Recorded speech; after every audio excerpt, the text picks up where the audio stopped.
Today we're going to talk a little bit about myth and story.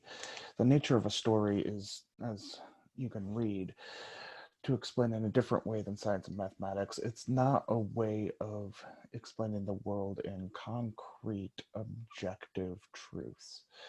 It's telling a story about something that's important, something that the author wants people to know.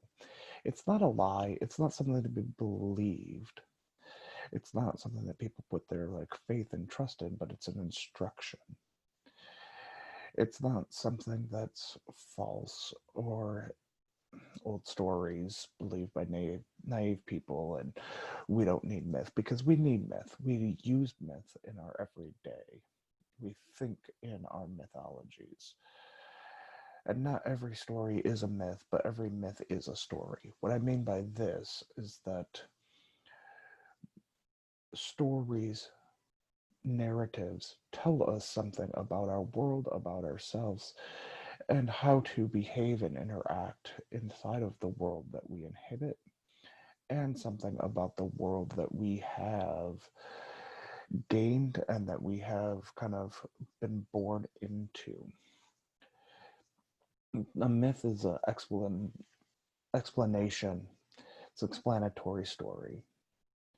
It takes kind of the mysteries and secrets and deepest human longings and puts them together in a way that we can kind of understand ourselves better than in a more scientific way. So, I mean, I understand that I'm made up of organs and bones and connective tissues, sinews, and all of that, and that I have neurons firing in my brain that allow me to taste things like this delicious coffee. But that doesn't tell me a lot about who I am, where I've come from, and what I believe. Yeah, I can do DNA, and I can see kind of my ancestral lineage going back through, in my case, Belgium and England, and a little bit of Germany, but without knowing kind of how my life has been shaped by those ancestors and their beliefs. That knowledge doesn't give me a lot. It doesn't give me that connection that I need to understand my family, who my family is, who they were, and the direction that they're kind of going. So we're really looking at kind of the psychological and emotional truths when we look at myths. They're stories containing kind of character types that relate to us, relate to our hopes and dreams, remind us of our faults. A good myth has characters that are flawed, that are faulted. Um, I mean, think about a story where the person is so good that they don't have any of that dimension of will they, won't they do the right thing. I always kind of think of Superman in this sense and why he's not compelling to me because he's too good. He's too nice, he's too kind, he does the right thing. And it just, yeah, okay. Give me someone a little more flawed, a little more trying to figure out who they are, what they're doing, why they're doing it, and if they should be doing it. Myths also drive our hopes and expand our ideas. They tell us where we should be directed. Should we be thinking about our, like in a religious myth, our afterlife, um, or should they be telling us about how to be good people in the world today? So you have kind of the myth of the Buddha who spent weeks, months fasting under a Bodhi tree. Did that happen? It doesn't matter. What matters is that the Buddha went and rid himself of kind of all of the encumbrances of the world and figured out kind of how to transcend himself. It doesn't matter if he actually did that or if that was possible. It tells us kind of where we should be thinking, how we should be thinking. When we read myths from other cultures, we see how the culture sees itself in other cultures. So we have myths of invading nations, and that tells us whether the place thinks that the culture thinks that it's kind of insular, that it's superior, inferior, thinks that other cultures are inferior to them. Tells us what the individuals think and believe.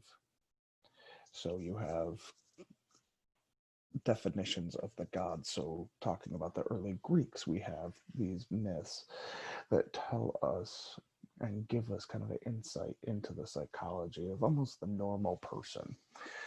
How should they be thinking about themselves? What did they think about themselves? Did they think about themselves as a kind of hero who would rise above everything? Or did they think about themselves as a just an ordinary person who kind of just moving throughout the world? And in the early Greek myths, like Homer's Odyssey and the Iliad, you definitely have these movements towards kind of the grandiose, but you have these character flaws that always get in the way. Also, we have kind of the conversation about how mysteries are explored inside of the culture. So we have understandings from the myths of the American native people, native tribes, that talk about the control of nature by various deities. You have kind of in Norse mythology, you have the understanding of weather being controlled by Thor, right? Thor and Odin casting down lightning. You have that in Greek myth. Yes, we know that lightning doesn't come from a a god hurling lightning bolts physically from a mountain like in Greek mythology. But that's not the point of it. It's a metaphor, or it's a way of explaining that the gods are in control. And in Greek myth, we see that the gods are way more human than we think of ourselves. They, or we think in our kind of Western culture, as gods should be. They're not like these almighty, all powerful, morally perfect gods. They go down and they're tricksters. Almost every god disguises themselves, goes down to earth, and deceives in one way or another humans. They also are kind of the worst of people. And so you see in some of the Greek gods just things that we would think of as terrible notions and immoral and wrong. And they are there to kind of instruct that maybe this isn't the life that we need, that we should be going to.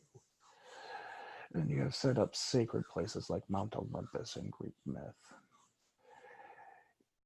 No one thought if you climbed Mount Olympus that you would find the actual pantheon, that you would find these gods lounging around.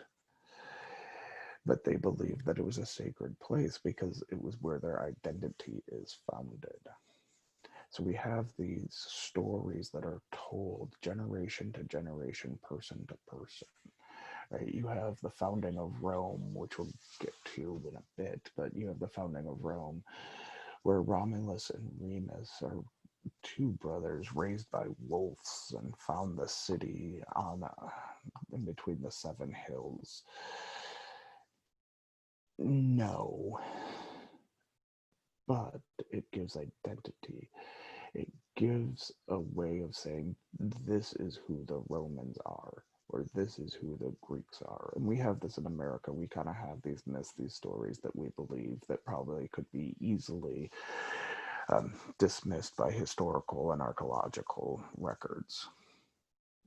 But we don't care about that because we want to know how things are. We want to know how things shaped our identity, how they gave us kind of this life and understanding.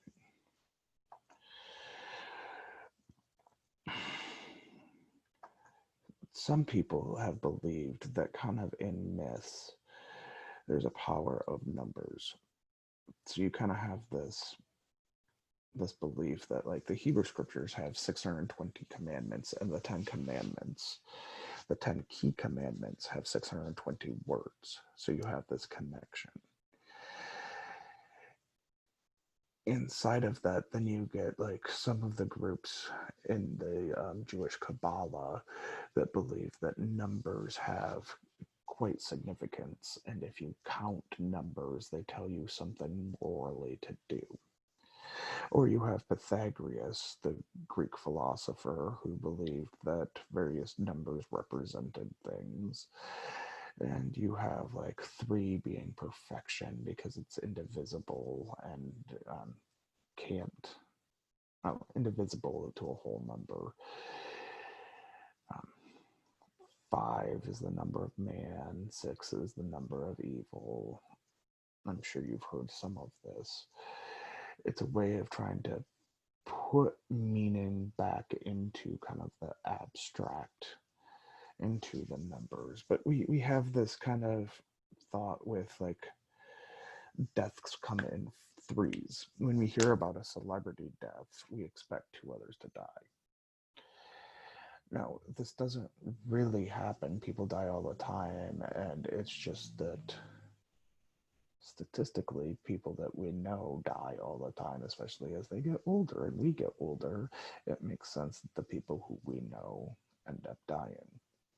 And we kind of ignore some of the people because we don't know them or their work hasn't influenced our life. But, you know, we saw speculation when Chadwick Boswick died that, you know, 2 others, 2 big names would die, and some people are saying that the recent death of one of the Game of Thrones actresses then shows this, right? And that there's going to be a 3rd, where there's been people who have died in between in the celebrity world who are in music and movies and all of that, but we kind of ignore and filter out because that doesn't give us meaning. We don't focus on them because their lives haven't touched our lives in the same way. There's also the thought that the circle has meaning. In a lot of myths, you will have discussions of the circle.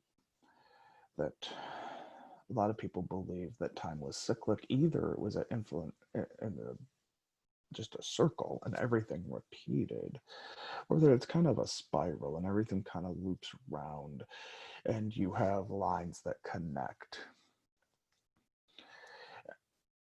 or that events will come. And you see this in our understanding of kind of the seasons, that the year is a circle. We start in winter, we end in winter, right? And we go through the spring, summer, and fall in between, and then start again. Same with planting. A lot of these early cultures, early Greece included, was agricultural. So you define yourself around, you define your lives around the cycle of the planting and reaping and harvest times and all of that, so that you start to think of your life kind of as having a cyclical way of being.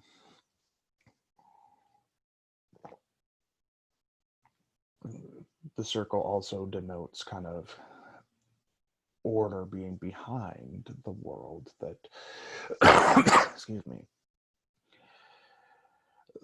that there is a path. It's not just a straight line kind of going or almost infinitely off where you have no understanding of what the future is going to be, nor is it just a random spurting of events, but you can see kind of how everything fits together. And of course, for a lot of cultures, the circle denotes immortality. It denotes unbroken, always connected, always going um, figure. One of the big kind of myths, architects and myths is the journey, that life moves from one stage to another and that dangers are encountered and defeated and endured.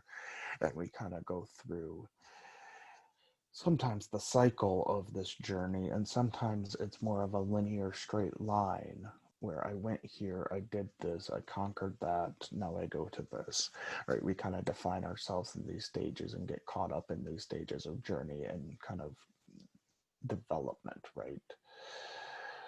By this age, you should be potty trained, and then you start school, and then you start middle school, then high school, and then you're supposed to go right into college, and then from college you get the career and get married and have kids and retire, right? It's a way of setting up our lives as a straight line, as a trajectory that we kind of understand that we're progressing towards, and we're supposed to hit these milestones as we go. And we have these kind of dangers that we encounter, whether it be physical, kind of the get into fights, stuff like that, or if it's just sickness and illness and defeat and, not getting into the college that you thought you were going to get into. I spent years applying for PhD programs before I found the right one. Or I should say the right one found me, because they're lucky to have me. But we think of this like this is what you're supposed to do. Life is supposed to be this movement, this journey. And we have various myths in our culture of this, Lord of the Rings being one of the big ones, right, that everyone's kind of familiar with. The Hobbit, a really long walk, right? You go and you take on this journey that you have to progress through these steps. You have these dangers, you have these pitfalls, you have these hard times that you have to endure. Sometimes there's a battle that you have to fight. And there's an archetype of the hero, which we'll talk about in a little bit, that is involved in this. We also have a lot of stories that revolve around the garden. There's the belief from a lot of people that nature is pure, that it has no kind of moral, immoral break or shifts, that it just is. It keeps itself out of all of the emotional and psychological and political pitfalls that we find ourselves getting into. There's the return to nature. You have kind of this thought in Henry David Thoreau's Walden, right, where you go back to the pond and you live kind of with yourself in nature. Even though that's not what he did, or that's what he thought he was doing, it's kind of been projected as that, and that's the story of myth. That's how myth kind of goes. Is it's not that this is historically accurate or even goes with kind of the authorial intent, what the author thought, but this is how the story kind of has been picked up and told through our times.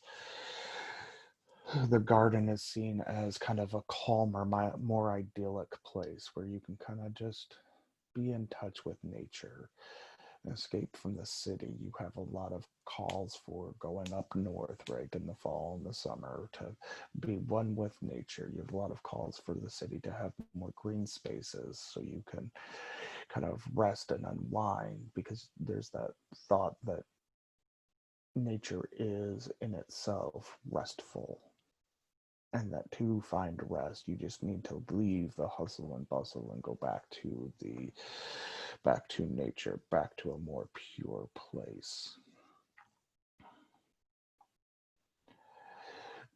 You also have the cursed by fate, that people are cursed and destined to suffer in anguish, and that they don't really have free will. They don't have the choices that they make. Everything is kind of determined for them. And you kind of wonder if you can break out of that setting. Can you, if you're cursed, can you avoid that curse? So we have a story like Oedipus Rex by Sophocles, where Oedipus is orphaned, but he's cursed by the oracle before he's orphaned that he is going to grow up and he's going to kill his father and marry his mother. So when he learns of this curse, Oedipus tries to leave the kingdom so that he will completely avoid this. But one day he is riding in his chariot and gets to an intersection, and in total road rage, the other chariot driver that he encounters at the intersection will not yield, and they have an argument about whose turn it is to go. Right? You can totally see this playing out in modern times. Well, Oedipus, thinking that he's important, gets out and kills the other chariot rider. Little does he know, that's his father. But he is wounded in the fight and is brought back to the kingdom and is nursed back to health by the queen. Falls in love. They fall in love through the nursing back into health, and they get married. Well, that's his mother. Then they have kids, and then Oedipus is told that he has fulfilled his fate, and then he claws out his eyes and calls himself cursed and damned. So this tells us that some cultures believe that as much as you try to avoid what you're supposed to do, as much as you avoid what the universe has said that you're going to do, whether it be the gods or just nature, you will do it. No matter how hard you try, you will do it. And there are some cultures that have stories of people successfully breaking out of fate, what they were thought that they were going to do, changing who they were, because they have come to realize that that path is a path of destruction. Kind of with this understanding of kind of archetypes, which comes out of Jungian archetypes. Carl Jung was a 20th century psychologist who believed that there were various archetypes, various ways of lumping together stories and personality types to tell us kind of what the root of our lives are. And this is taken up by Joseph Campbell, Man of a Thousand Faces, and a couple of other books, who says that there's 6 types of stories. There's the story of overcoming a monster, which is taking on our fears. There's the quest, finding a great adventure. The journey and return, questing and glory of coming home. So like our Iliad and Odyssey by Homer in early Greece is a story of the journey and the return. You have the rags to riches, overcoming your beginnings. So this is kind of the, are you cursed by fate because you are impoverished, because you are born to a family without means or ways of social and political advancement. You kind of see this in the story in Arabian Nights of Aladdin that Disney has made into, whatever their movies. But it's that like overcoming your fate. You have the tragedy, which is exploring the dark side of humanity and kind of the futile nature of human experience. It's not necessarily that everyone dies in the end, but everyone suffers loss throughout. The kind of big tragedy that most people are probably vaguely familiar with is Shakespeare's Macbeth, where nothing happens right for the Scottish king. Comedy is not funny, but it's the light side of humanity. So you avoid all of the bad, all of the death, all of the suffering. And kind of in our understanding of story, we have with the comedy, it's funny, but there's movies that you watch that are just kind of light and hopeful. That would be a comedy in this understanding. So with Jung, we do have these archetypes of the person. We're not going to talk through all of them because you can kind of read through them as you go, but one of the big archetypes is kind of the everyman. We're all created equal. We all just want to belong and connect to each other, and we like stories where people just kind of get along. We do also have kind of the explorer. We like stories where someone goes off and does something, goes to the new land that no one has ever been to, and they find themselves, and they find kind of that better, more authentic, more fulfilling life. We also like the rebel, right? Your James Dean rebel without a cause, the leader of the motorcycle gang, or their rules are made to be broken. The desire is revenge or revolution, and the goal is to overturn what isn't working. We also like kind of the magician. The magician isn't magic in the Harry Potter, Merlin, anything like that sense. It's the being able to make things happen by understanding the fundamental laws of the universe. It's by changing the kind of way that we think about the world and the way that we interact with the world to the point where what we want to happen happens. And of course, we have the hero. Just where there's the will, there's the way. I can prove my worth through courageous acts. So we have like the Hercules stories where you just have this person who goes and tests themselves and puts themselves through all these tests so that they can be shown to be worthy to be part of the gods and their pantheon. You also have this, in the Marvel series, right, with Thor, where he loses the ability to wield the hammer and has to go through kind of this quest to prove himself as being worthy and not just this kind of sure of himself, kind of egotistical, narcissistic person. Some people want kind of the caregiver in their stories, the person who wants to love the neighbor, who wants to take care of each other and to help others. And by reading stories and watching stories of the caregiver, we feel cared for. That we feel affirmed if we feel that way, if we feel like we're called to help people more. Right, you have the creator. If I can imagine it, it can be done. You have the jester. You can only live once. Yeah, it's super old. Or, this didn't kind of just pop up a couple of years ago. Well, what I think of a couple of years ago was probably 10 years ago. I have no idea. I'm out of touch. Some of our myths is kind of like a myth of childhood, that right, like you have to be attractive to and rich to succeed.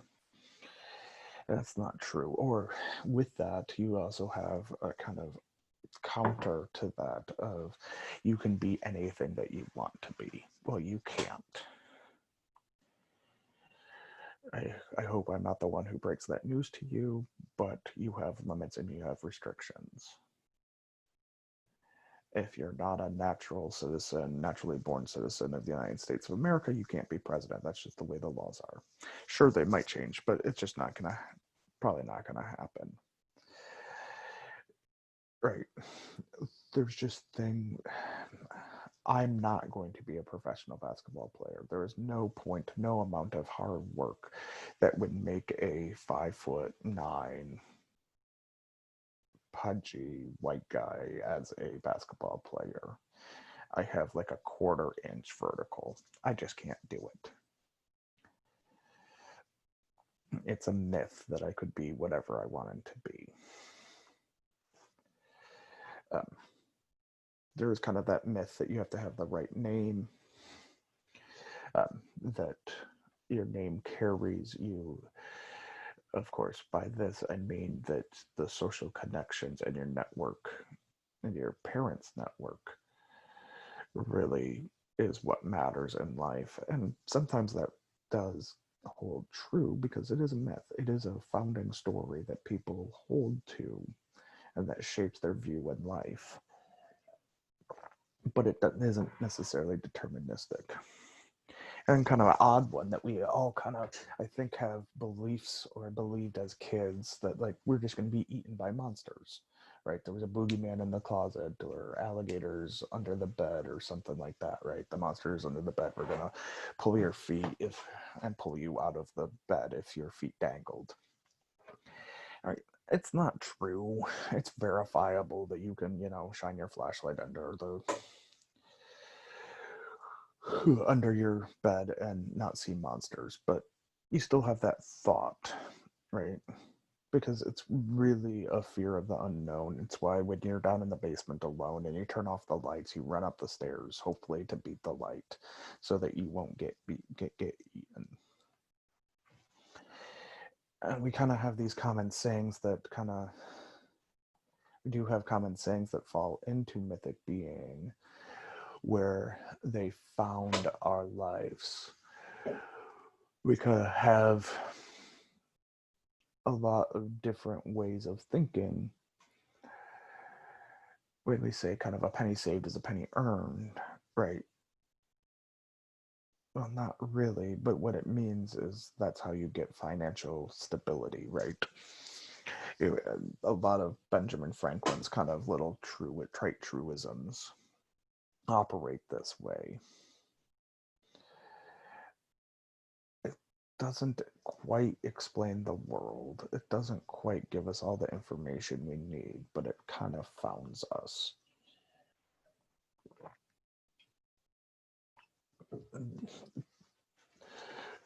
So our world is imbued with myth, and there has been a move in the kind of more enlightened scientific world that we live in to get rid of myth. And we get frustrated when we read like the early Greek histories by like Herodotus, where you go, well, that probably didn't happen. The gods didn't intervene that way. These mythic creatures didn't exist, don't exist. Well, that's not the point of them. The point of the mythic creatures is the scary, the unknown, and how we kind of battle against them and how we overcome them. So, what I want you to do is I want you to kind of think about the myths that kind of shape you and wonder if you fall into one of these 12 archetypes that Carl Jung has put forth. Right. And if you Google them, you can get more information, but these kind of just little 3 posts on them sum them up pretty well. Do you think you fall into one of these? Do one of these describe you? Do they encapsulate you? Do they tell you everything that someone needs to know about you? If you say, well, I'm an everyman, does that really tell me who you are? So I want you to write about who you think, which one of these archetypes you think you fall under, and then whether or not it feels like it fully describes you. As always, feel free to email me and ask questions. This is a kind of more informal reflection paper. No outside research is needed. Yeah, just let me know.